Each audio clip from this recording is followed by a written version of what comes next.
Je suis au colloque du RAO en compagnie de Luc Biget. Je n'ai pas rencontré depuis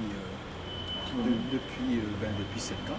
Le colloque d'accord, c'était pas d'entretien. Par contre, on n'a jamais eu d'entretien. Et je suis très content que vous m'en accordiez un. D'autant plus que je me suis pas mal imprégné de vos interventions successives. Et puis il y a aussi votre intervention sur Badlist TV. Il y en a plusieurs émissions sur Voilà, Badlist, j'ai pu les voir aussi. Table ronde, l'astrologie mondiale avec André Barbos. Donc tout ça, quand même, justifie qu'on puisse discuter. Alors on va peut-être commencer plutôt par la mythologie, puis après on ira vers l'astrologie mondiale. Alors, en ce qui concerne la mythologie, le grand problème sur lequel j'aimerais qu'on aborde, c'est d'ailleurs la question de pourquoi l'astrologie a travaillé jusqu'au XVIIIe siècle avec très peu de divinités finalement. Il y a eu, par le Soleil et la Lune, il y avait Mercure. Ces planètes, oui. Oui, voilà. Oui. Donc c'est ça. Ouais. Le seul. 5 planètes plus les 2 luminaires. Voilà, les 2 luminaires qui ne portent pas d'ailleurs de nom de Dieu. Pas dans l'astrologie. On dit la Lune, le Soleil. Oui, mais la Lune c'est singulier. Oui, mais enfin, elle ne porte pas ce ce nom-là dans le champ astrologique. astrologique. Ce qui n'est pas, à mon avis, totalement secondaire, parce que ça, comme disait tout à l'heure justement Marine Charette, il y a des planètes qui sont plutôt des vecteurs qui vont activer les divinités. Par exemple, la Lune peut traverser le zodiaque, et alors donc finalement, elle n'est pas forcément elle-même porteuse de signification. Ce sont les différentes significations qu'elle va éveiller et activer au fur et à mesure de son parcours. Oui, en soi, les planètes sont des corps célestes. On ne peut pas dire que les planètes sont des dieux, mais ce sont les représentants de Dieu. Dans la psyché, c'est-à-dire, moi je suis plutôt du côté d'une astrologie symbolique. Et donc, quand on parle évidemment des dieux planètes, on parle en réalité de la structure de l'inconscient collectif. Oui, mais justement, la question, je pense que vous connaissez Manilius, vous savez que Manilius, lorsqu'il parle des signes zodiacaux et des dieux qui correspondent à ces signes zodiacaux, il ne se limite pas aux planètes qu'on connaît à son époque. Il parle de Junon, il parle de Vesta, etc. Donc effectivement, il y a quand même un problème là, obligé concernant. Moi je suis, d'ailleurs personnellement, je suis tout à fait d'accord avec vous, je pense qu'à la limite, parler des dieux n'implique pas forcément qu'on parle des planètes. Disons que les planètes sont des indicateurs qui nous signalent la présence invisible des dieux.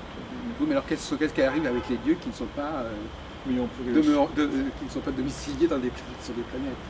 Alors peut-être qu'ils ne sont pas encore révélés. Oui. Par exemple, alors, la ceinture d'astéroïdes a mis en évidence de nouveaux dieux, Vesta, Céres, etc. En tout cas, elles sont nommées comme telles. Il faut voir si ça fonctionne. Les nouvelles planètes, Uranus, Neptune, Pluton, ont mis en évidence aussi un nouveau ternaire de divinité.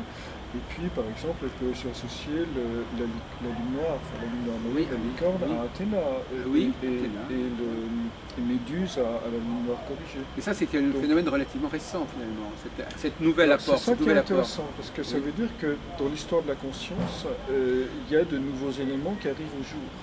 Donc ça veut dire que collectivement, en tout cas, on prend conscience de nouvelles valeurs qui, au lieu de nous conditionner profondément dans l'inconscient, on peut commencer à en discuter, à les faire émerger, donc à travailler dessus. Donc on peut voir l'apparition de nouvelles planètes, divinités, qui n'étaient pas présentes dans l'histoire, mais qui étaient présentes dans la mythologie, par contre, comme étant la possibilité pour l'être humain de prendre en charge une partie un peu plus grande de l'inconscient personnel et collectif. Donc c'est une histoire d'évolution de la conscience humaine. Oui. Moi, j'ai introduit récemment la distinction entre les dieux planètes et les dieux zodiaques. Oui. Parce que, effectivement, les dieux planètes, ce sont les dieux qui sont liés à des planètes, et les dieux zodiaques, pour revenir à Manilius, c'est un ensemble beaucoup plus important de dieux qui sont liés au zodiaque, mais qui ne sont pas forcément des planètes. Bien sûr, par exemple le bélier, c'est le bélier volant de Jason. Le taureau, c'est le taureau blanc qui est la métamorphose de Zeus. Donc, au fond, on peut aussi lier les dieux aux autres. Oui, à ce moment-là, on est histoire précise. On n'est plus limité par le nombre de planètes. Disons qu'on est enrichi par des histoires supplémentaires. Oui. C'est-à-dire les signes, il faudrait vérifier, mais les signes à première analyse sont plus liés à des histoires mythologiques, comme la quête de la toison d'or pour le bélier ou le jugement de Paris pour la balance, alors que les planètes sont plus des personnages, non pas des histoires. Des personnages qui vont intervenir dans des histoires. Moi j'aurais tendance au contraire à penser qu'il n'y a pas de rupture. Par exemple, je ne sais pas si vous en avez parlé, mais enfin, quand vous dites par exemple, quand vous attribuez Mars, par exemple, Mars ou Vénus, par exemple, c'est l'hérétique Mars-Vénus, elle est très, très fortement associée avec certains signes zodiacaux ou avec certaines saisons. Donc, ce n'est pas simplement. Les planètes aussi peuvent être en rapport direct avec le zodiaque et avec les saisons. Alors, c'est un truc qui m'a toujours gêné, parce que les saisons, c'est du jeu occidental et du monde tempéré, alors que l'astrologie, elle marche sur l'équateur, elle marche.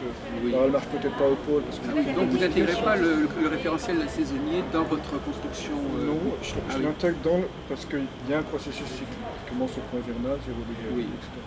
Qui correspond effectivement aux valeurs des saisons en Occident, enfin, dans notre monde à nous, en Occident, en Europe. Mais dans l'Amérique du Sud, c'est inversé. Oui, entendu, mais c'est. Donc, dans quelle mesure on peut se fier aux saisons? Ah oui. Je ne sais pas. Oui, on pourrait dire inversement, Monsieur Biget, que peut-être que toute la mythologie s'est constituée justement par rapport à l'hémisphère nord, etc. Donc, la mythologie, elle est grecque. Donc alors à ce moment-là, il y aurait, au niveau archétypal, on pourrait penser que quelque part les saisons et le zodiaque qui n'est jamais qu'une subdivision des saisons d'une certaine manière serait quand même là. Oui, alors on peut dire on est en Occident avec une mythologie grecque, donc on est en Occident avec des saisons. Oui, voilà. C'est logique. Mais alors, il y a peut-être une chose, c'est-à-dire par exemple le vol du feu, qui est le thème de Prométhée, en grec, enfin dans la tradition grecque, qui correspond à Uranus dans la tradition astrologique. Oui. Se retrouve dans toutes les traditions du monde. Oui, donc. Sauf la thématique du vol du feu, c'est-à-dire la connaissance est toujours une transgression, pour faire simple. Mais ce qui se passe, c'est que la manière de le mythologiser, c'est-à-dire de le mettre en scène, varie suivant les cultures à une autre. Oui. Donc chez les en Afrique, je ne sais plus quelle tribu, c'est un chien qui va chercher le feu, je ne sais plus quoi. Donc chaque culture a sa manière particulière d'exprimer la mise en scène d'un archétype. Ça descend dans son inconscient collectif propre à la culture. Et après, chaque individu va avoir une manière encore particulière d'expérimenter le mythe de Prométhée. On a 3 strates symboliques. On a des universaux, c'est-à-dire le vol du feu, toujours une transgression. C'est Lévi-Strauss qui dit ça, tous les mythes sont d'accord là-dessus. Par contre, la manière de le mettre en scène sur le plan d'une culture est particulière. Et après, l'individu va puiser là-dedans pour vivre sa propre vie d'une manière encore spécifique. Donc on a 3 strates au symbole. Dans le cas de Pluton, par exemple, Pluton, vous pourrez penser pas que c'est un peu extraordinaire que Pluton ne soit apparu dans le champ de l'astrologie qu'au XXe siècle. Je veux dire que même si on ne peut parler de prise de conscience, malgré tout, c'est quand même une force. Le rapport Pluton-Proserpine, c'est très ancien, c'est-à-dire c'est très fondamental. Et puis c'est lié aux saisons quelque part aussi, puisque c'est le problème de Déméter qui ne peut plus. Et du renouvellement de la civilisation. Voilà, mais on a découvert Pluton en 1930 et Paul Valéry, à peu près dans ces eaux-là, disait maintenant toute civilisation est mortelle. Oui, à cause de la guerre mondiale. Et donc, je veux dire, Pluton, c'est la prise de conscience collective de ces énergies mortes. Alors qu'avant, on n'avait pas cette conscience-là, sauf au niveau individuel. Donc, vous pensez que les dieux qui ne sont pas installés au niveau des planètes sont dans quand même une sorte d'attente d'être révélés. Voilà, c'est ça. Ils sont dans une attente d'être révélés par la conscience humaine. Et alors ça ne veut pas dire qu'ils ne fonctionnent pas au niveau de l'inconscient, du conditionnement, ça veut dire qu'ils ne sont pas questionnés. Alors finalement, donc, je reviens à la question que je posais un petit peu avant notre première, c'est-à-dire pourquoi telles planètes ont été, pourquoi telles divinités ont été préférées en quelque sorte au départ. Ça fait sens aussi, justement, là vous parlez des nouvelles planètes, mais pourquoi certaines planètes sont là et pas d'autres? Pourquoi certains dieux sont présents et pas d'autres? C'est une grande question. Il y a une logique à ça. Peut-être que pour qu'un système fonctionne, il faut, pour qu'un système qu'il soit biologique, psychique ou social, il faut un certain nombre de fonctions minimales, à savoir des moyens de communication, Mercure, des moyens, une force d'unité, Vénus, un centre d'information solaire, une sensibilité de la Lune, des moyens d'assimiler les corps énergés de Jupiter et une limite Saturne. Et que c'est peut-être les conditions minimales pour que déjà un système qui fonctionne par lui-même. Voilà. Et si on n'est pas dans ce septénaire, un système n'est pas fait. Alors, je vous avais dit que nous aborderions la question des... Alors, on retombe quand même dans le problème des saisons. Comment se fait-il que Mars soit associé à la fois à un signe de printemps et voilà. Est-ce que ça ne vous paraît pas gênant? Je dirais plus une lecture symbolique. Mars, c'est le guerrier. Or, c'est Dumézil qui explique que la fonction du guerrier, c'est de canaliser l'énergie. C'est pas de faire la guerre, c'est en fait de canaliser l'énergie pour maintenir la paix. Et dans la mythologie, le symbole du guerrier, ce sont les objets creux. C'est-à-dire le casque, la torche, le aume, etc. Et dans la symbolique du corps, les muscles sont creux. Et les muscles, c'est la force guerrière, c'est ce qui permet la circulation de l'énergie. C'est les muscles stries, les muscles de la force. Puis on a aussi deux autres objets creux, si je puis dire, dans le corps, c'est-à-dire ou dans la vie, en tout cas, c'est la reproduction, c'est les organes sexuels qui sont eux liés au bélier.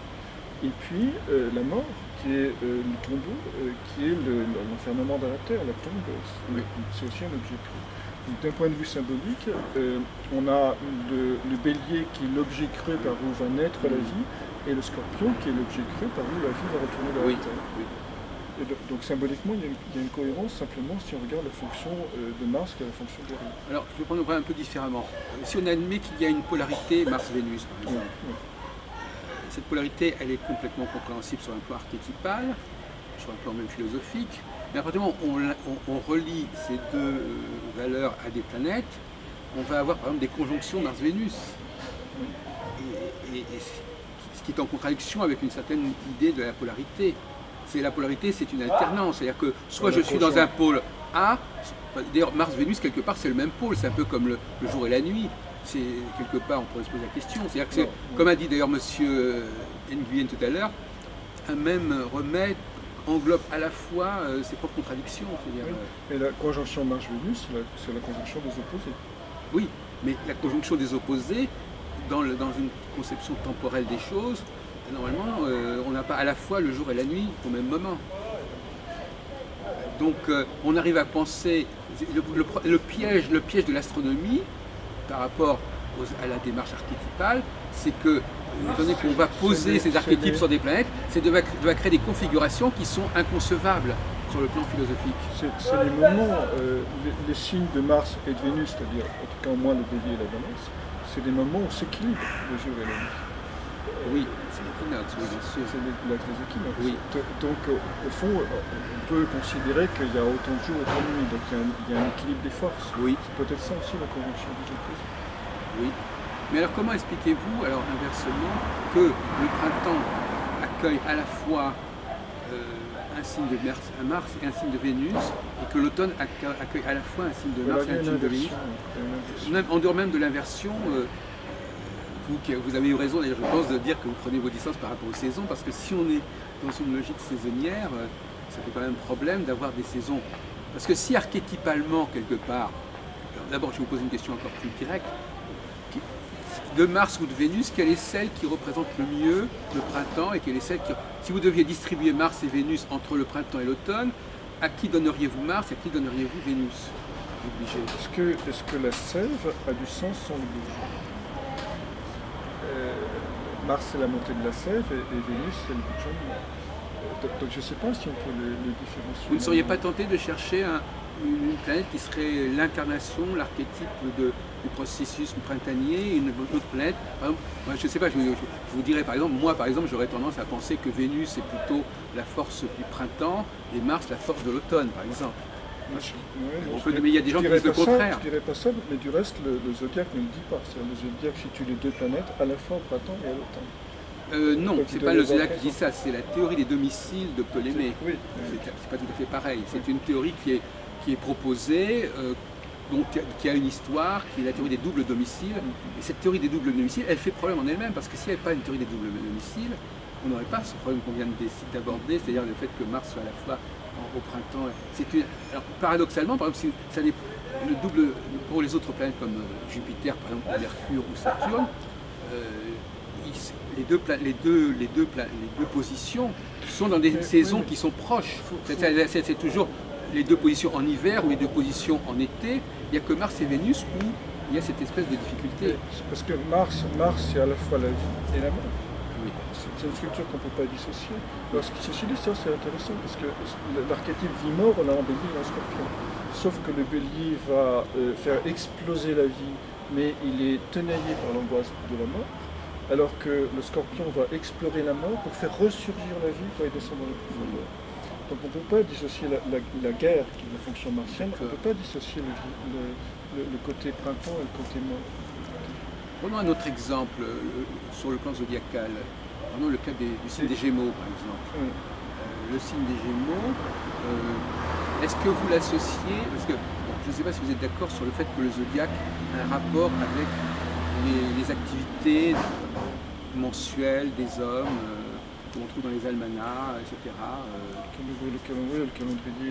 Oui, les calendriers des bergers, les très riches du duc de Berry, enfin tout un ensemble de choses.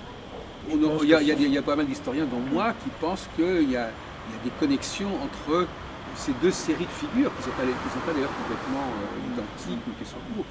Mais par exemple, il y a le cas des Gémeaux qui est intéressant, parce que le cas des Gémeaux se retrouve au mois de mai.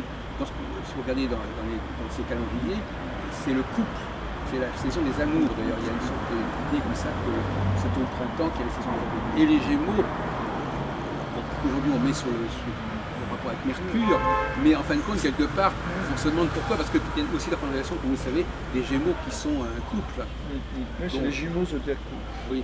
Donc, c'est intéressant. Enfin, Alice Bellet donne la maîtrise ésotérique des Gémeaux à Vénus, qui est l'amour fraternel.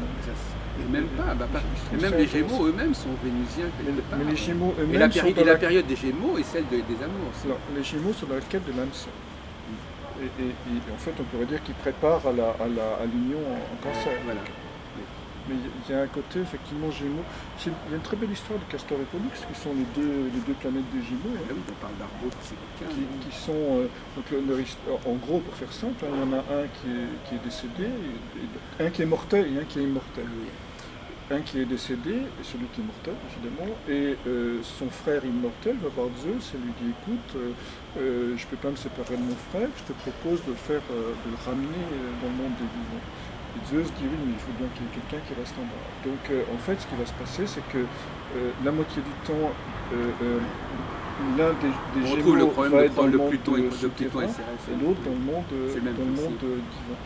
Et donc c'est cette alternance incroyable qu'ont les Gémeaux entre des moments d'extase et des moments de forte dépression. Ils sont censés entre le monde souterrain, sur le monde des ondes, de l'angoisse, de la dépression, et le monde de la claire lumière et de la claire conscience. Et le travail du Gémeaux, c'est justement de conscientiser ces deux mondes. Alors ça peut être lié à Mercure parce que la pensée permet la conscience, et Mercure c'est le messager dit, c'est le lien entre le haut et le bas.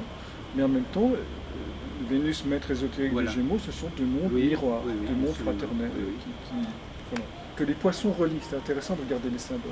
Parce que les Gémeaux, c'est vraiment une double dualité, c'est deux lignes horizontales et deux lignes verticales. Dans le glyphe classique. Dans le glyphe classique. Alors que les poissons, donc c'est faire un lien entre la terre et le ciel dans la dualité. Oui. Alors que les poissons, c'est au contraire deux demi-cercles qui sont reliés. Donc le poisson va relier ce que les Gémeaux, ce dont la conscience des Gémeaux met en évidence la séparation. Mais alors, vous savez qu'il y a une tentative plus ou moins réussie. Et donc je termine là-dessus, mais le Gémeaux sent le poisson sent ce que les Gémeaux pensent. Il vit de l'intérieur l'unité que le Gémeaux tente de comprendre par la pensée et l'expérience miroir avec les autres. Alors, toujours par rapport au zodiaque, il y a des rapprochements plus ou moins difficiles entre les 12 travaux d'Hercule et le zodiaque. Mais d'une manière générale, par exemple, prenons le cas du Verseau, on dit Ganymède et les chansons des dieux, ça montre bien que probablement même la mythologie a été marquée par le zodiaque quelque part. Oui, parce c'est le problème des origines de la mythologie, l'origine du symbolisme mythologique. Il y a quand même des points communs. Hercule est un héros solaire. Oui. Et donc ces 12 travaux correspondent en fait aux 12 signes. Après, on peut discuter des correspondances, mais les 12 signes du zodiaque, l'épreuve de chaque signe du zodiaque correspond à un travail d'Hercule. Parce qu'en ce qui concerne le Verseau, pour rester sur Ganymède... alors le Verseau, il y a effectivement Ganymède et puis il y a les écuries d'Augias. Ah oui, parce que c'est l'eau qui... Oui. Mais si on prend le cas du Verseau, le Verseau et la scène, parce qu'en fin de compte, quand on étudie les représentations dans les almanachs du mois du Verseau, on voit des gens attablés. Ouais. Les grandes tables. On retrouve d'ailleurs dans le tarot la table. En fin de compte, le symbole du Verseau, ce serait presque la table, d'une certaine manière. Et il y a et puis il y a autour les gens qui sont installés, et puis on a fait quelqu'un qui sert à... C'est bien les chansons des dieux. Oui, les chansons des dieux. Donc finalement, ça correspond au mois de janvier, février, où les gens se retrouvent, etc. Donc il y a des possibilités de relations. Je crois que ça, c'est une illustration de la qualité d'énergie du Verseau, mais comment dire, par exemple, on appelle pour bien différencier entre le fond et la forme, la constellation de la Grande Ourse. Elle ne ressemble pas à une grande ours, c'est une casserole. C'est le chariot. C'est un chariot. Mais néanmoins, le sens symbolique de cette zone du ciel, c'est une valeur d'ours, parce que ours, ça vient de Arctus, qui désigne le cercle polaire. Et c'est la constellation la plus au nord. Donc l'animal n'est pas lié à la forme, il est là juste pour exprimer le sens de cette zone particulière du ciel. Alors, même lorsqu'on se réunit dans une tablée au mois du Verseau, oui. C'est pas la forme qui est importante, c'est le sens qui est derrière, c'est cette idée de fraternité, cette idée de communion des saints, cette idée de descente de l'énergie spirituelle du verseur d'eau qui est en fait l'énergie vitale, l'énergie éthérique qui se déverse dans l'être humain, donc après l'initiation du Capricorne. Après, je veux dire, les champs d'interprétation formels peuvent être très différents, les saisons en faisant partie du reste. Mais pour exprimer un fil de sens qui est quasiment toujours le même.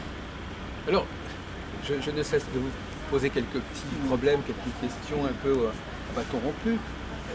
Un des points particuliers justement à propos du Verseau, c'est qu'on voit une grande cheminée avec un feu. Et il fait effectivement, souvent les astronomes disent le feu est en rapport avec l'été, avec le soleil, etc. Alors qu'en réalité, c'est le contraire, d'une certaine manière. On ne se chauffe, on n'allume pas un feu au mois d'août. Donc là, il y a quand même... Ah oui, par rapport au lion, c'est l'axe Verseau à ce moment-là. Oui, c'est ça, mais en fin de compte, le feu, c'est plutôt l'axe feu-soleil. Le feu étant une sorte de soleil, en fait, on a une image, un soleil domestiqué, un soleil d'hiver. Le lion, c'est vraiment l'âtre follet. On a une image du lion qui est passée en Verseau. Ah oui, c'est ça. Mais alors justement, en ce qui concerne les 4 éléments, d'ailleurs, le sujet qui est intéressant dans le parcours, est-ce que là, vous faites un rapprochement avec les saisons parce que je ne suis pas le fan de saison. Non, je sais, mais justement, c'est pour vous le si on pouvait réfléchir à brûle pour point comme ça... On a quand même le piège justement du feu. Alors, moi je dirais les signes cardinaux sont les signes qui donnent la note de la saison. Donc on aurait le bélier, le feu en printemps, l'eau... Bon, alors, on va passer au volet de l'astrologie mondiale. Vous évoquiez, parce que vous maintenant vous avez animé un certain nombre de rencontres, que j'ai vues d'ailleurs. J'en ai quelques-unes, mais pas dans le domaine de l'astrologie. Alors, est-ce que, bon, on va prendre le problème de manière un petit peu, pas polémique, mais disons, quel est le bilan de l'astrologie mondiale des 50 dernières années? Je veux dire, est-ce que c'est convaincant? Est-ce que l'astrologie mondiale a les bons outils? Est-ce qu'elle doit en trouver d'autres? Parce qu'en fin de compte, jusqu'à présent, vous êtes apparu comme quelqu'un qui cherche à comprendre ce qui est là. Mais parfois, je pense que vous devez avoir une approche plus critique. Le test cardinal de la prédiction est toujours un peu... L'idée, c'est... Bon, c'est seulement de les statistiques, c'est toujours compliqué. Mais pour moi, il faut déjà développer un modèle astrologique de l'histoire. Oui. C'est-à-dire, Oui. c'est-à-dire plutôt que de prendre une planète, un événement, un truc, un machin, pour dire voilà, Pluton était là, il s'est passé ça, c'est de comprendre le sens, et notamment à travers les logiques cycliques. C'est-à-dire, l'idée c'est quoi? C'est de prendre cycle après cycle, c'est-à-dire, là j'avais travaillé sur Saturne-Pluton, sur l'histoire d'Israël.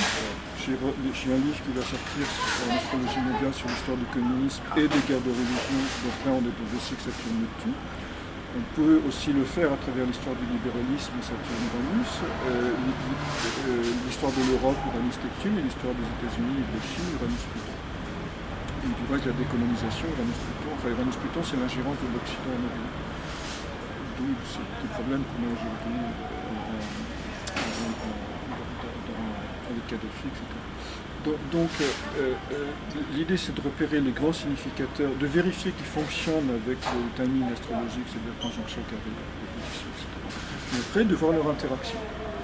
Et là, on aurait un modèle astrologique de l'histoire qui permettrait non pas de faire des prédictions, mais de faire de la prévoyance. Et même de la prévention. Et de la prévention. Parce que les prédictions, de mon point de vue, la prédiction est diabolique. Simplement parce que ça sépare, dans le sens du diabole. Le diabole, c'est la division.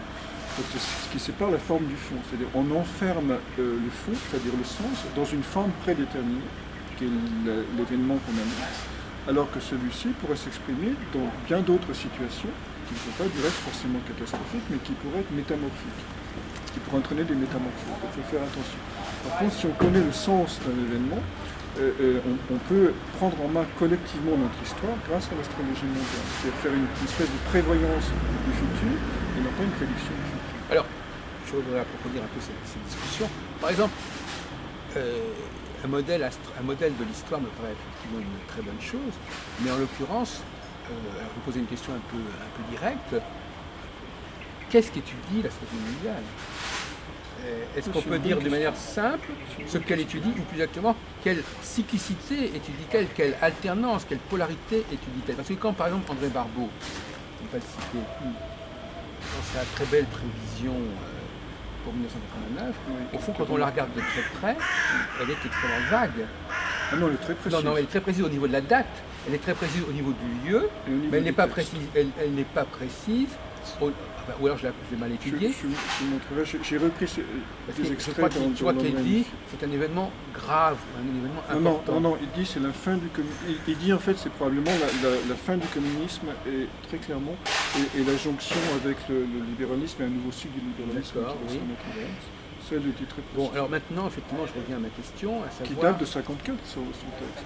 Oui, 53, 54. Lyon République. Juste avant la mort de Staline. Ouais. De quoi traite l'astrologie mondiale? Et de quelle alternance, de quelle polarité? Parce qu'il y a toujours, à mon avis, on ne peut pas prévoir quelque chose sans prévoir le contraire de cette chose. On peut pas, un événement n'a de sens en cyclicité que si à un moment donné il est réversible. Oui, mais l'histoire montre que les événements sont réversibles. Oui, donc c'est pour ça que je vous dis quel genre de polarisation, événement A, événement B, qu'est-ce que ça nous dit? Si on est dans une logique cyclique, apparition de l'événement A, c'est les valeurs de conjonction, incarnation au carré, manifestation, composition, etc. Ça marche assez bien pour l'histoire du communisme et l'histoire d'Israël, en tout cas. Est-ce qu'on peut généraliser? Pour l'instant, je ne sais pas. Ah oui. Alors maintenant, pour répondre sur le fond, probablement que l'astrologie mondiale traite des grands courants de l'inconscient collectif qui agitent l'humanité. Et lorsque ceci se révèle, parce qu'il y a une espèce de coïncidence entre l'inconscient collectif et le ciel à un moment donné du présent, il y a des événements qui surgissent. Donc c'est l'évolution des grands mouvements de l'inconscient collectif qui agitent l'humanité et qui produisent l'histoire, qui est décrite par l'astrologie mondiale et la condition du climat. Alors, je vais essayer de contourner un peu le départ en disant est-ce qu'on a vraiment besoin de toutes les planètes pour faire de la bonne astrologie mondiale? J'utilise Uranus, Neptune, enfin de Jupiter à Pluton, donc les planètes. Mais je ne sais pas si vous savez, moi je suis pour une astrologie assez minimale et pour une cyclicité centrale. Donc effectivement, je dis toujours qu'il y a deux façons d'introduire de la diversité c'est soit en multipliant le nombre de facteurs, soit en affinant le processus cyclique. À telle enseigne que je vais même jusqu'à dire des choses assez hérétiques en disant qu'en fin de compte, les dieux planètes ne sont que des expressions d'une cyclicité complexe.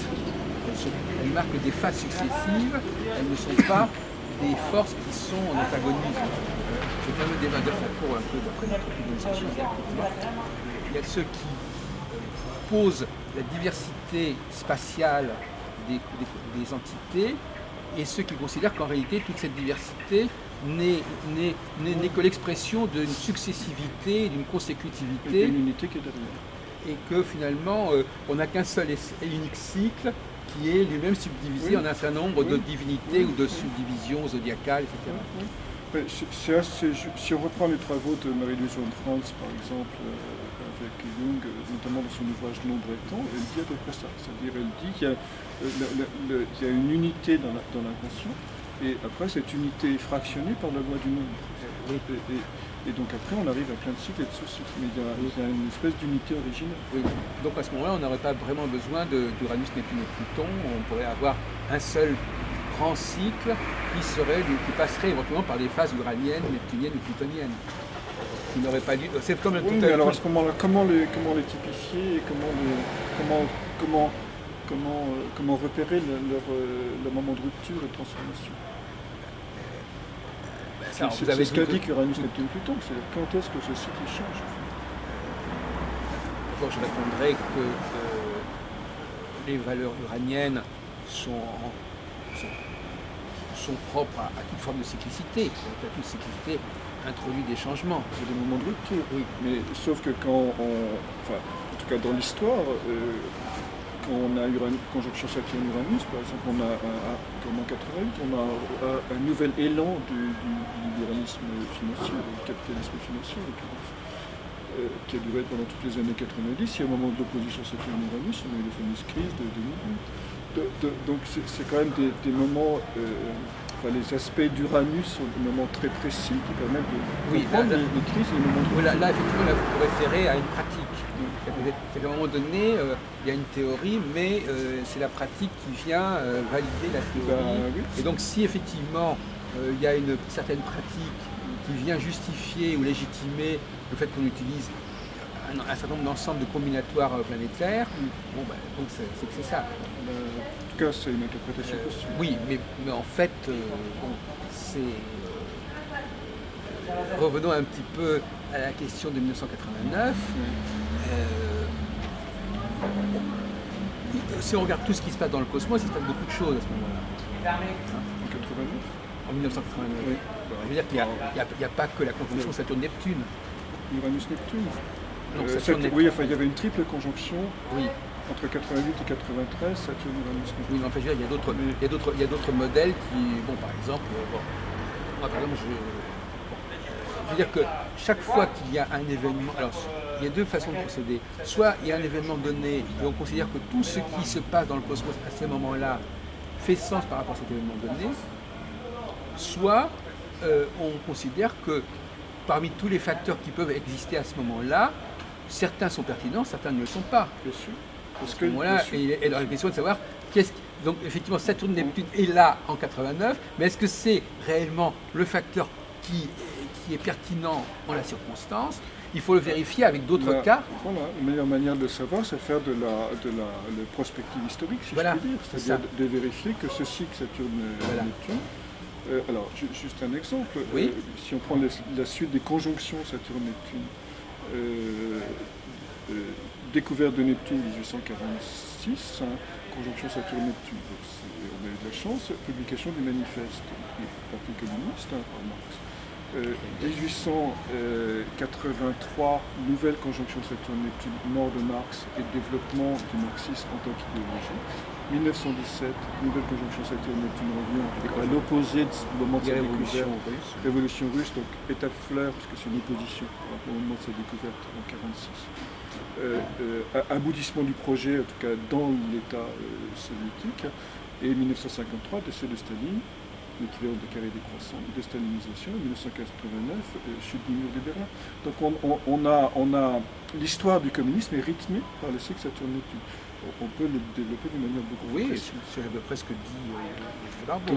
Voilà, donc du coup, on a quand même un indicateur astrologique, Saturne-Neptune, qui nous raconte une histoire qui est celle du communisme, et c'est répétable.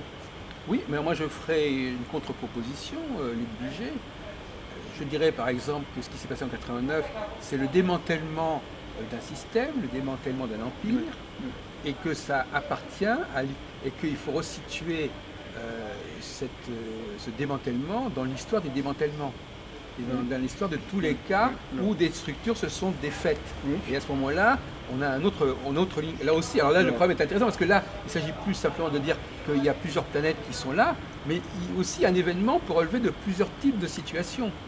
On peut dire que c'est significatif pour les Russes, mais après, on peut aussi dire que ça n'est pas du tout significatif pour les Russes, et que c'est dans ce cas précis, c'était les Russes, et puis que la fois précédente, c'était pas les Russes, etc.